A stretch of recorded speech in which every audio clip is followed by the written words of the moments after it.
Hello and welcome. Chris from Missouri here, bringing you another video about vintage baseball cards. And in this video, I am going to do a video response to Crackerjack cards. They have 250 subs, and they're celebrating that with a giveaway. And in their video response, what they want is they want the 5 oldest Hall of Fame cards in your collection.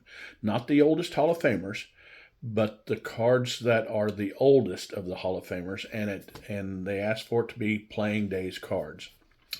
And so in my video, it's pretty easy for me to do this because I don't have any turn of the century cards or that kind of stuff, even though it's on my list.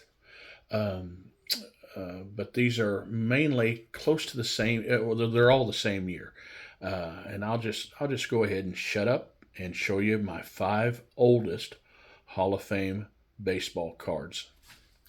So let me remove this fake Mickey Mantle. That is on my list too someday.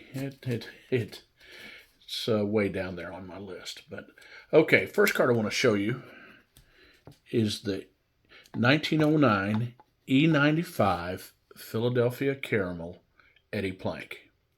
Now, this card have given me some emotions as a kid, up and down. I had a book that probably a Beckett that had the arrows pointing up if a card was hot, or arrows pointing down if a card was hot. And this was a feature article of what I thought was this card. Well, see, in the T206s, the Eddie Plank is a super valuable card. I believe it's pretty rare. It's one of the most expensive cards in the T206s. Well, this is not a T206. This is an E95, but the pose looks almost like the T206. There's some differences in the uniform and things like that. But, you know, with the portrait being like that and me being a kid and seeing that picture and seeing that it was worth a lot of money, you know, I was really, really excited. And for a long time, I thought I had that card, had a different card. And I bragged about it and stuff until I searched a little bit closer and noticed that the uniform was different and that I had an E95 Philadelphia Caramel instead of a T206 Eddie Plank. So anyway, I love the card still. I'm glad I have it in my collection. The next card is a T206 Piedmont Cy Young. And this is the one with the bare hand shows. Now, if you can tell, the Eddie Plank was a 1 marked, and the Cy Young is a 2. But I still love these cards. You know, if these were, you know, 7s and 8s, you know, I wouldn't be showing them off. I would be keeping them secluded somewhere. Another one of my oldest cards. Same year, T209. Walter Johnson portrait. So I believe the earliest they made these was in 1909. And, you know, I think they made them for a couple of years, the T206s, but this Walter Johnson portrait is one of my favorite cards.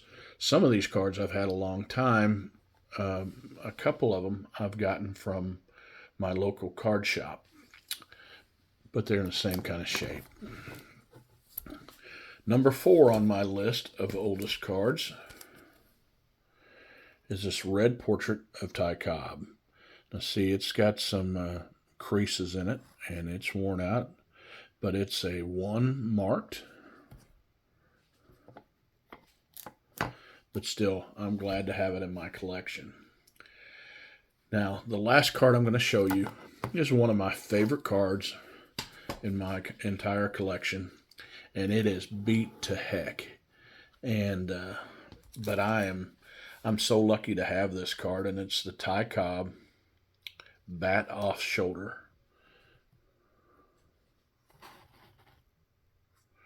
Now it has some paper loss, and I've always been curious how that got a 1. If there's anything that in my collection that needs to be authentic, this probably does. But I still love it. And there are 4 Ty Cobbs in the T209. There's one bad on shoulder, and there's a green portrait. And the green portrait's the toughest one to get, and it's on my list. I've never owned it. I think if you guys would watch one of my earlier shows, the Dufresne collection, I think if I would have kept mowing her yard for cards, I think the green portrait and the bad on shoulder would have been mine at some time, but they weren't.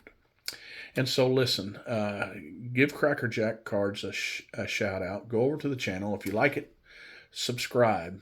And I want to congratulate them on their 250th sub. And keep it up, guys. But remember, this is only a hobby. Collect what you like.